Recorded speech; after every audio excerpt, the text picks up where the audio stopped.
ठीक है। क्या क्या आता है इसमें प्रॉपर्टीज ऑफ मैटर में? तो पहला टॉपिक है mechanical properties of solids.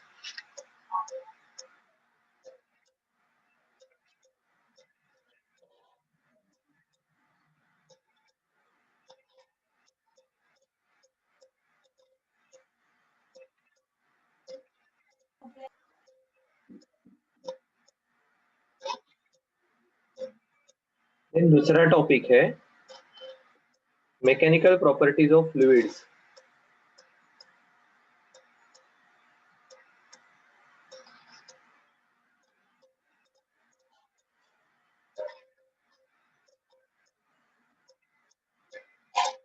And तीसरा टॉपिक यहाँ पर रहने वाला है थर्मल प्रॉपर्टीज ऑफ मैटर।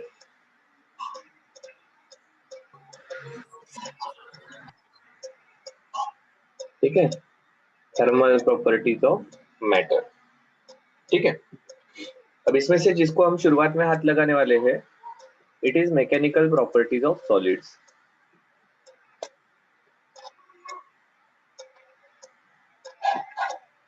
यहाँ पर रहेगा इलास्टिक बिहेवियर ऑफ सॉलिड,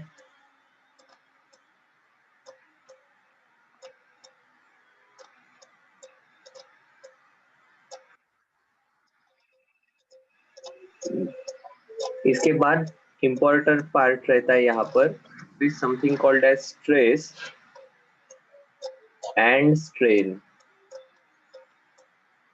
ये हमारे लिए कंपैरेटिवली बहुत नई प्रॉपर्टी है या नए कंसेप्ट है, ये हम यहाँ पर पढ़ेंगे।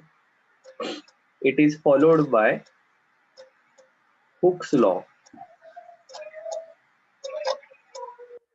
यहाँ पर स्ट्रेस स्ट्रेन डायग्राम ये हम निकालते हैं।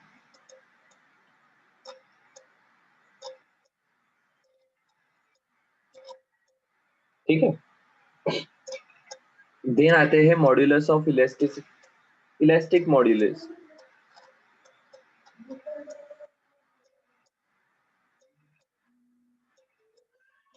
Elastic moduli which is plural of modulus different case में। देन इसका एप्लीकेशन है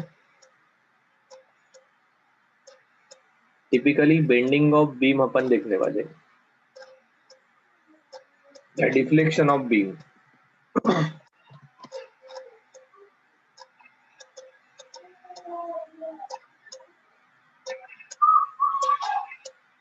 और इसमें एडिशनल टॉपिक रहने वाले हैं, एक का नाम है पॉइजन्स रेशो।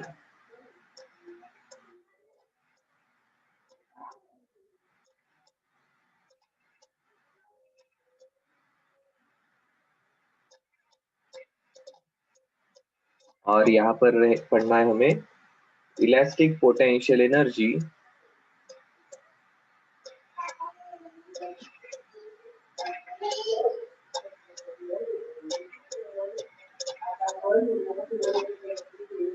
इन अ स्ट्रेच्ड वायर।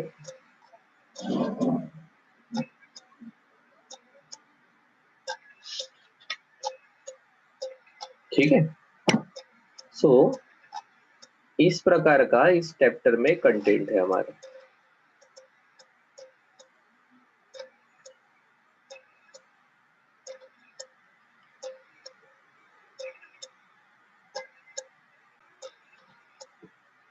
मेंटल स्ट्रेस आपने सुना होगा, खूप काम असलं खूप टेन्शन असलं की स्ट्रेस येतो। ठीक आहे, by the way what is tension? खूप टेन्शन असलं की स्ट्रेस येतो, हे टेन्शन जे आपण म्हणतोय आता ते आपलं मेकॅनिक्स वाला टेन्शन आहे का? ये मैकेनिक्स वाला टेंशन है हमारा? नहीं यार, वो तो बहुत टेंशन में है आजकल। State of being stretch. State of being under Slide. Under Pressure. Under pressure. Okay, क्या ये pressure atmospheric air atmospheric pressure है या it is something different? different. Okay, ये प्रेशर क्या है फिर?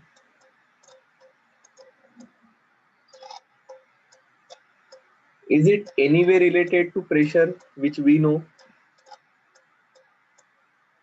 No, sir. Is there any analogy?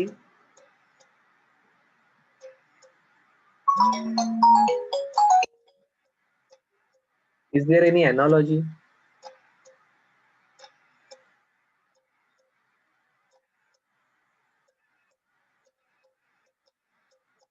Okay, pressure बताओ मुझे, आपको जो प्रेशर की डेफिनेशन पता है वो बताओ।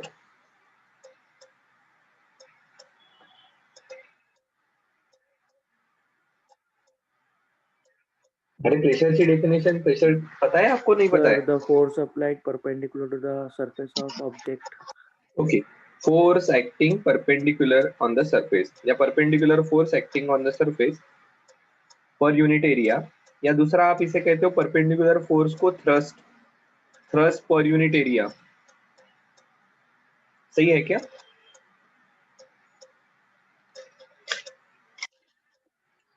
तो अभी जो प्रेशर के बारे में बात कर रहे हैं, ये प्रेशर कब बढ़ता है? जब एक आधे आदमी को ही बहुत ज्यादा काम आ जाता है, या मुझे कम समय में बहुत ज्यादा काम करना है, तो फिर प्रेशर आ जाता है और फिर स्ट्रेस डेवलप होता है। So is there analogy?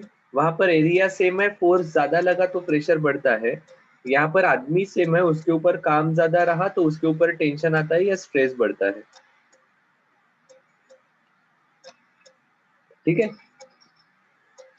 so there is some kind of analogy, they are not same, they are different, but हम क्या कह सकते हैं, there is analogy, properties different है। ठीक है, सो ऐसी ये नई डिफरेंट डिफरेंट चीजें इस चैप्टर में हमें पढ़नी है। We will start with elastic behaviour of solids. देखो बड़ा सिंपल है, उसके पहले हमें कुछ चीजें पता होनी चाहिए। For example, what is a rigid body?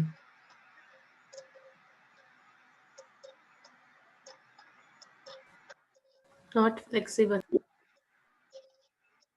Okay, is human body is a rigid body? Yes. Yes. No, No, sir. sir. Oh, No. no, sir. तो यस वालों को क्यों यस लगता है इट्स अ रिजिड बॉडी?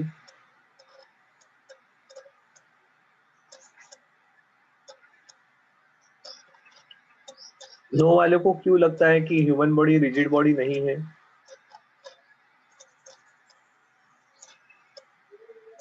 बताइए ना जल्दी जल्दी, मैं डेफिनेशन लिखता हूँ, आपको शायद से क्लियर हो जाएगा। सर ह्यूमन के बॉडी पार्ट्स मूवेबल है। ह्यूमन के बॉडी पार्ट्स मूवेबल है, बहुत बढ़िया। सो जो मूवेबल नहीं है वो रिजिड बॉडी रहेगी। Sir, हाँ, बोलो। but solid bodies are not perfectly rigid, right?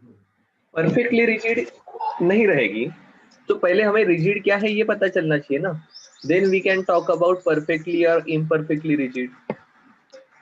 A rigid body means a hard, solid object having a definite shape and size. Okay, so ये क्रिकेट का ball, is it rigid? Yes. No, sir. No sir. क्यों नहीं है? Sir rigid body मतलब मतलब body के बीच में 2 points का डिस्टेंस कभी चेंज ना। ओके, ध्यान में आया क्या? सो इस डेफिनेशन में कौन कौन बैठता है?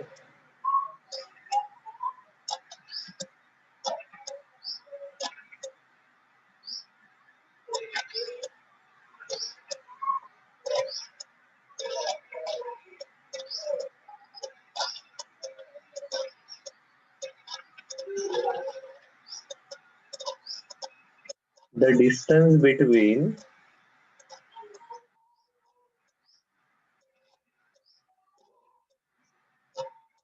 any two particles of body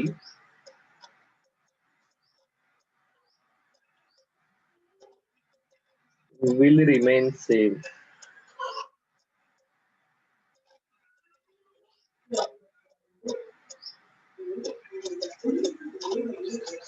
For rigid body. तो जैसे ह्यूमन बॉडी रिजिड क्यों नहीं है? बिकॉज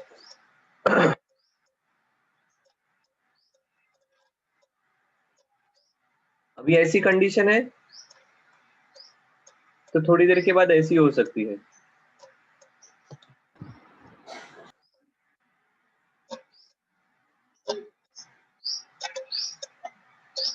तो देखो यहाँ पर अगर मैं पॉइंट ए कंसिडर करता हूँ, यहाँ पर बी कंसिडर करता हूँ, तो अब ए यहाँ पर आ गया और बी यहाँ पर चला गया। क्या ए और बी के बीच का डिस्टेंस चेंज हुआ?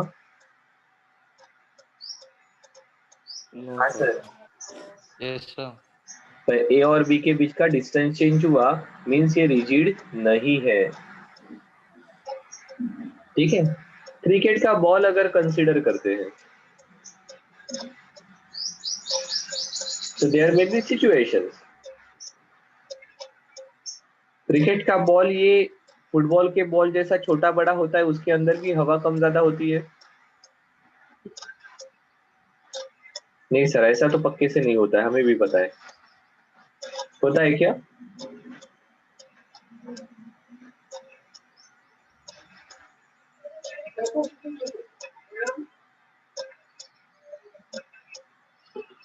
क्या ए और बी के बीच का डिस्टेंस चेंज हुआ? No, sir. So unless and until वो अंपायर को उस बॉल को उसके गेज के थ्रू, गेज मतलब आपको पता है वो जेब में से कुछ तो निकालता है, it is circular ring type.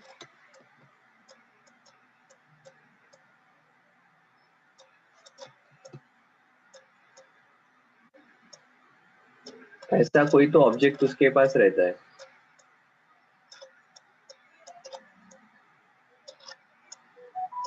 और फिर वो देखता है कि ये इसमें से पास हो रहा है ठीक से या कहीं पर नहीं हो रहा है।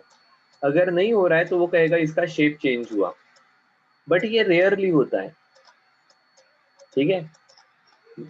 और ये शेप चेंज भी, अब वो इंटरनेशनल मैच है इसके लिए इसको इतना कंसिडर करना पड़ता है, अदरवाइज ये बहुत स्मॉलर चेंज रहेगा। ठीक है।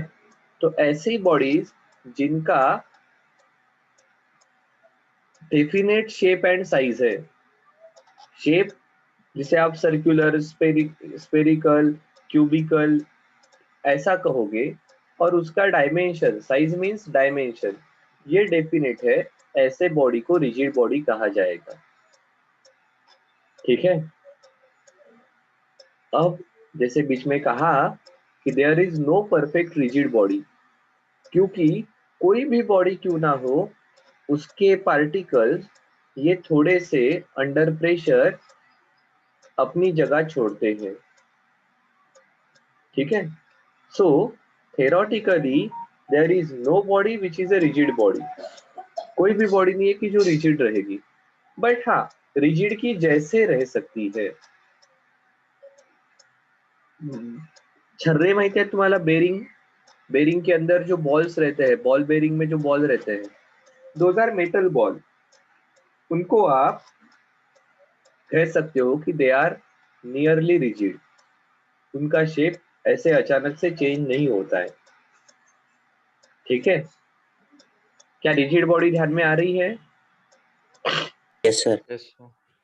अब आपको ये भी ध्यान में आ जाएगा सर, टेनिस का बॉल, बीआरआई का बॉल ये तो रिजिड नहीं है। प्लास्टिक के बॉल को हम कंपैरेटिवली रिजिड कह सकते हैं, उसका शेप तुरंत चेंज नहीं होता है। ठीक है। Metal containers unless and until उसके ऊपर बहुत ज्यादा इंपैक्ट हो, दे आर रिजिड। ठीक है। बट रबर के ऑब्जेक्ट, ह्यूमन बीइंग जैसी चीजें, दीज आर नॉट रिजिड। यहाँ पर तो आराम से शेप चेंज होता है। ठीक है। ये शेप चेंज होने के लिए एक वर्ड है जो हम इस चैप्टर में बार बार यूज करने वाले हैं, it is called as deformation.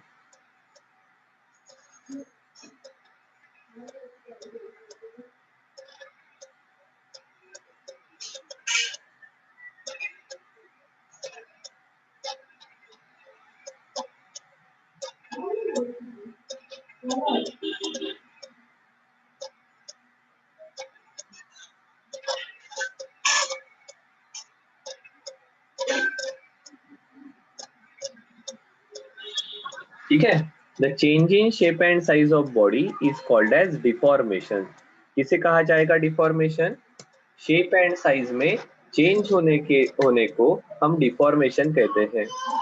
मतलब आपको तुरंत ध्यान में आ जाएगा, सर मतलब हमारी नॉर्मल पिलो सोने से पहले उसकी जो कंडीशन रहेगी एंड उसके बाद जब अपन उसके ऊपर सिर रखते हैं, हमारा सर रखते हैं, तो उसके बाद जो कंडीशन रहेगी that is called as deformation. आई क्या बात समझ में? हमारी पिलो, ठीक है, हमारी पिलो कैसे रहती है? नॉर्मल केस में रहेगी, उसके ऊपर जैसे ही हम थोड़ा सा प्रेशर या फोर्स या अपना वेट अप्लाई होगा उसका शेप चेंज होता है। आप लोगों ने ये भी किया होगा, आपके बॉडी को आप प्रेस करके रखते हो, हाथ से ही दूसरे हाथ को प्रेस करके रखोगे तो वहां पर आपकी उंगलियां दिखने लगती है और टेम्परेरीली उस आपके हाथ उंगलियों का इंप्रेशन वहां पर आएगा। या ऐसा चटाई पर अगर आप बैठते हो तो उसका प्रिंटिंग आपके बॉडी पर आ जाता है। होता है क्या ऐसा? Yes sir. Yes, sir. सो क्या उसके का मतलब वो टेम्पररी अपने बॉडी का शेप चेंज हुआ क्या? हाँ, पहले तो अपनी बॉडी, मेरा पैर प्लेन था और अब वहां पर चटाई का इंप्रेशन आ गया तो मतलब उसका शेप चेंज हुआ। हाँ सर, बिल्कुल ऐसा होता है। ठीक है, सो इसे कहा जाता है डिफॉर्मेशन। आपने और डिफॉर्मेशन कहाँ पर देखा? तो गाड़ी का टायर, आपके टू व्हीलर को आप स्टैंड पर लगाओ, गाड़ी का टायर का शेप कैसे रहेगा? कंप्लीटली सर्कुलर, बहुत बढ़िया, वो सर्कुलर जैसे रहेगा। ठीक है, और जैसे ही गाड़ी स्टैंड से निकालोगे, आपके साथ आपका दोस्त भी उसके ऊपर बैठ जाएगा, तो फिर क्या होता है? थोड़ा चपक जाता। तो उसका शेप चेंज होता है, that is called as deformation. आ रहा है क्या ध्यान में? Yes sir. ठीक है, अगर रिजिड बॉडी ध्यान में आई कि ऐसी बॉडी जिसका डेफिनेट शेप है एंड साइज है is called as rigid body. ऐसी बॉडी, इसे आप ऐसा भी कह सकते हो, ऐसी बॉडी जहां पर बॉडी के दो पार्टिकल्स के बीच का डिस्टेंस चेंज नहीं होता है, such body is called as rigid body. ठीक है, और हमने ये भी देखा कि जब बॉडी का शेप चेंज होता है it is called as deformation. ठीक है, अब मुझे बताओ, ये डिफॉर्मेशन अपने आप मतलब होता है या उसके लिए कुछ चाहिए हमें? सर उसके लिए कुछ चाहिए। क्या चाहिए? क्या चाहिए? फ्रिक्शन या प्रेशर? प्रेशर। ओके, तो प्रेशर मतलब कि आप बेसिकली प्रेशर अप्लाई करते हो या फोर्स अप्लाई करते हो? फोर्स। ओके, ठीक है, सो हम लिखेंगे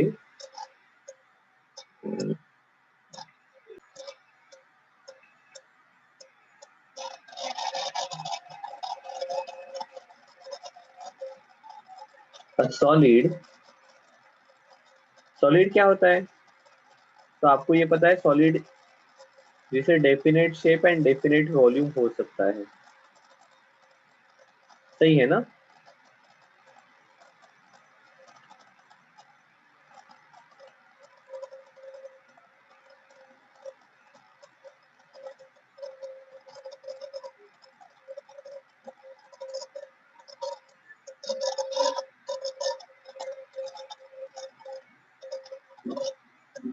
लिक्विड के बारे में क्या होने वाला है?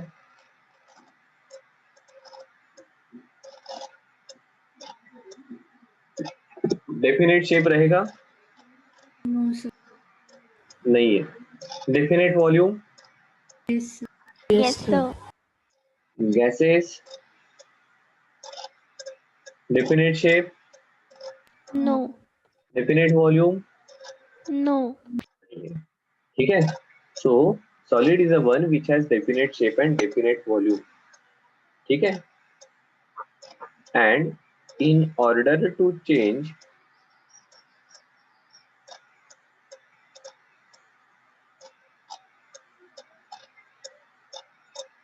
shape or size of solid body, a force is required.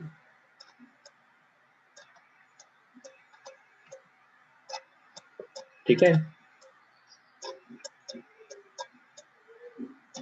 This force which changes shape and size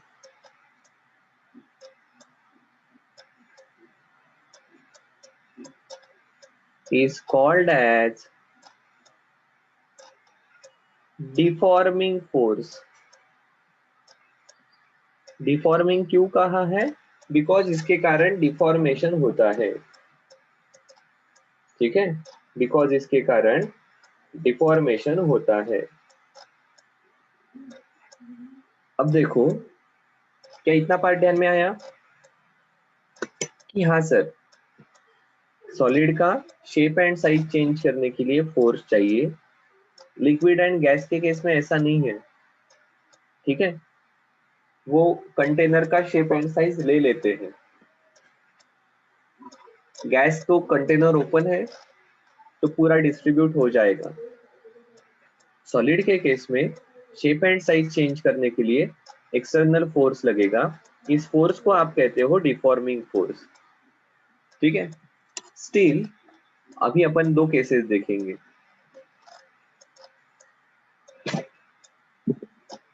sir last slide. Last. Okay.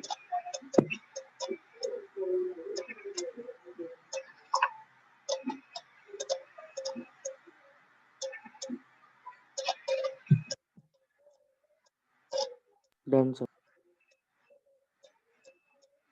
हमारे पास दो चीजें हैं.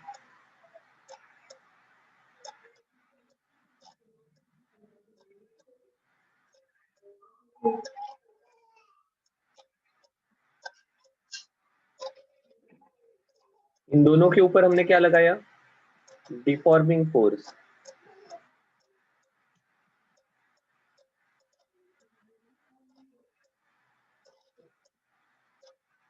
क्या होगा? शेप चेंज होगा. Yes sir. दोनों का होगा. No sir. ओके. किसका शेप चेंज नहीं होगा? Rubber band. Rubber band sir. मैंने फोर्स अप्लाई किया है अभी. तुम्ही रबर बँड ओढल्यावर उसका शेप चेंज नहीं होता है? होता सर है. दोनों का भी होगा. दोनों का भी होगा.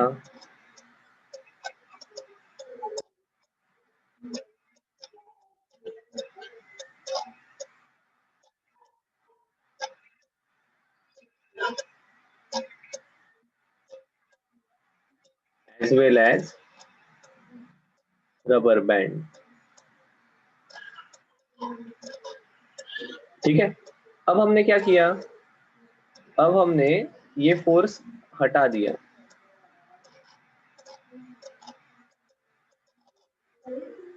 ठीक है. then deforming force is removed. ठीक है. डिफॉर्मिंग फोर्स को रिमूव किया. क्या होगा?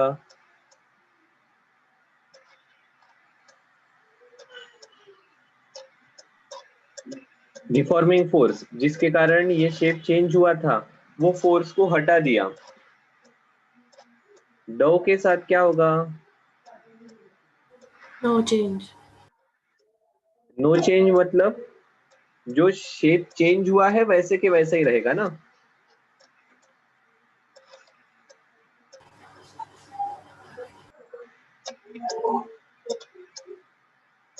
while rubber band will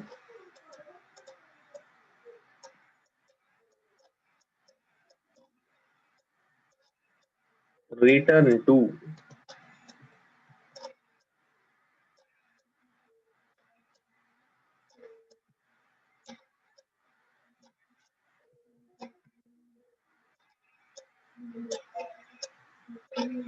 और उसे हम कह सकते हैं regain its original shape। क्या सही है?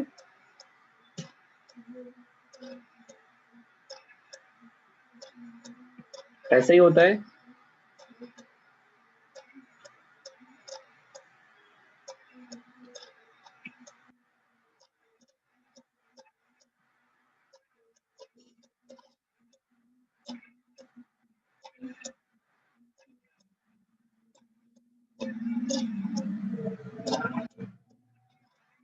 ऐसे ही होगा ना कि ये फिर से उसके ओरिजिनल शेप पर चला जाएगा।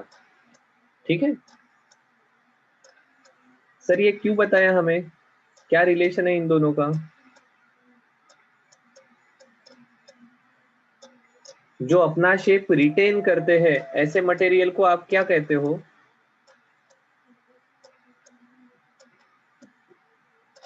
इलास्टिक। इनको नाम है Plastic material. Plastic material. और जो खुद का शेप रिटेन करते हैं, रिगेन करते हैं, ओरिजिनल शेप जैसे वापस आ जाते हैं, उनको आप क्या कहते हो? Elastic material. ठीक है, तो इसको अपन डिफाइन कर लेंगे।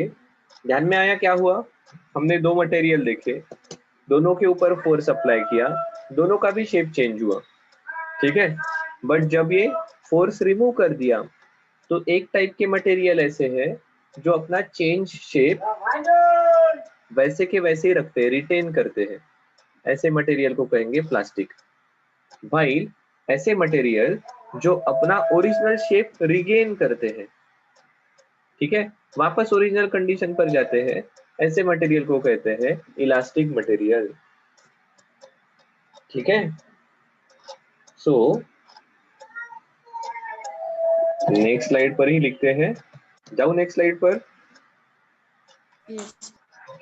Yes, sir.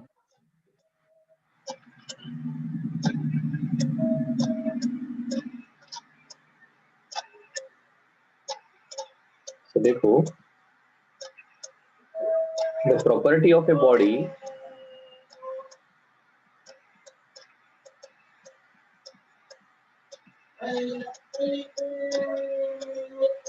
by virtue of which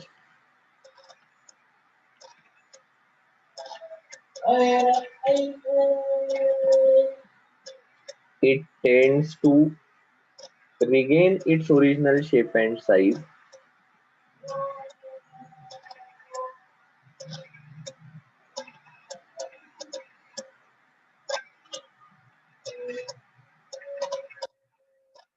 when the applied force is removed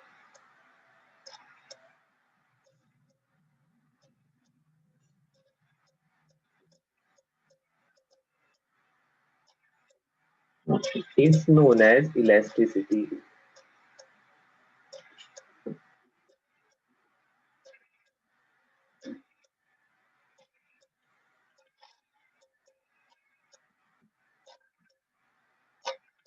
And the deformation is called as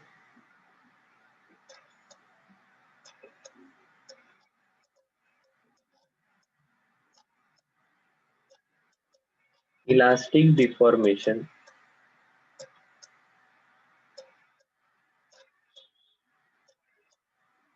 deformation को कहेंगे इलास्टिक डिफॉर्मेशन। ठीक है, ऐसा कौन है?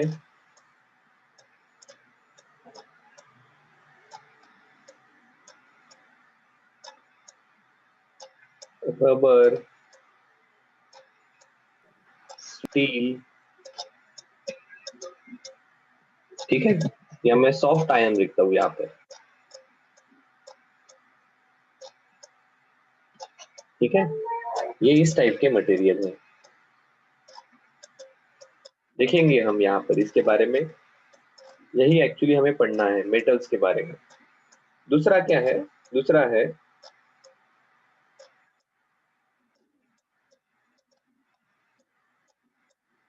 The property of a body by virtue of which it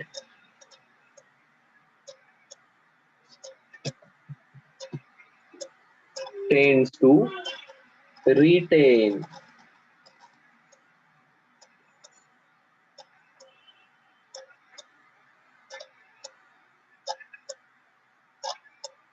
chain shape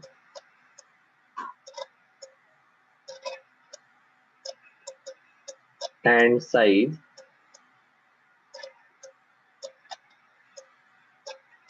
without showing any tendency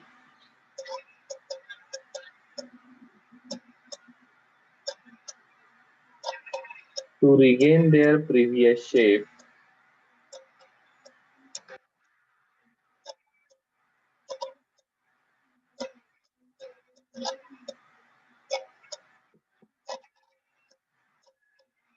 and gets permanently deformed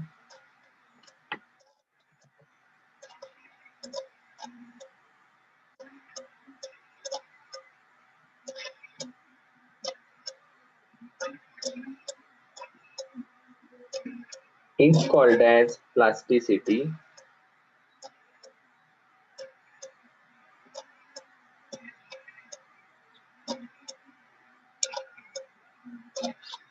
And body is called as plastic body.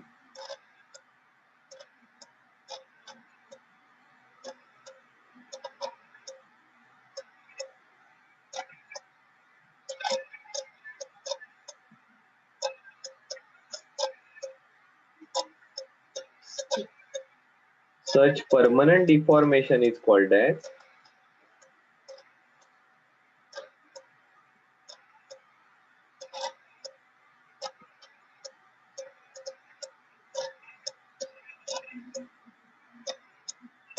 plastic deformation.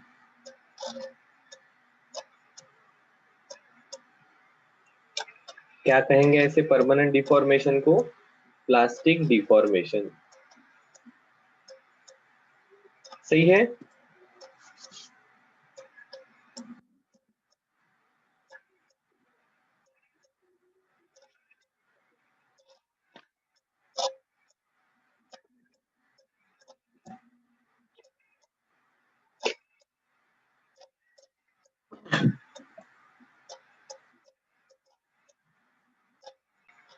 जिस प्रकार से rubber band की length change होती है force लगाने से, उसी प्रकार से ये जो मेटेलिक रोप है जो क्रेन में यूज होता है, उसकी लेंथ भी फोर्स अप्लाई करने के बाद चेंज होती है।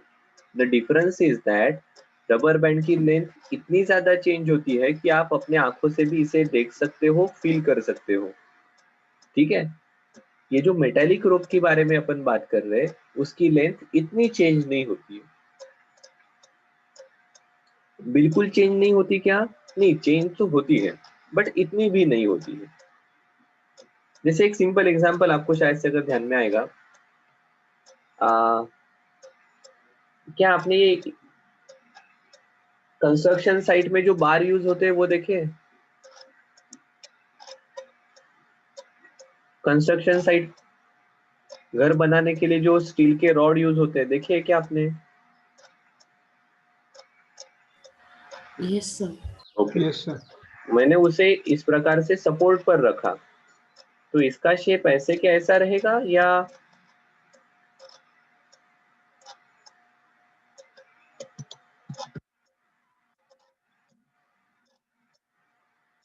Will change. तो इस टाइप का बन जाएगा? रेड वाला रहेगा या ग्रीन वाला रहेगा? Red. अब ये जो स्लैग आता है इसमें, तो क्या इसका शेप चेंज हो रहा है क्या? जमीन पर रखो तो ये तो पूरा फ्लैट रहता है, जमीन पर रखेंगे तो ये पूरा फ्लैट रहता है, और जब इस प्रकार से ज्यादा डिस्टेंस पर इसे अगर अपन हैंग करते हैं या सपोर्ट करते हैं तो बीच में स्लैग आता है। ये नहीं आना चाहिए, इसलिए फिर आप क्या करते हो, फिर यहाँ पर और एक सपोर्ट दे देते हो एडिशनल। ऐसा सपोर्ट दिया तो फिर ये ऐसा नहीं रहेगा, शायद से कुछ तो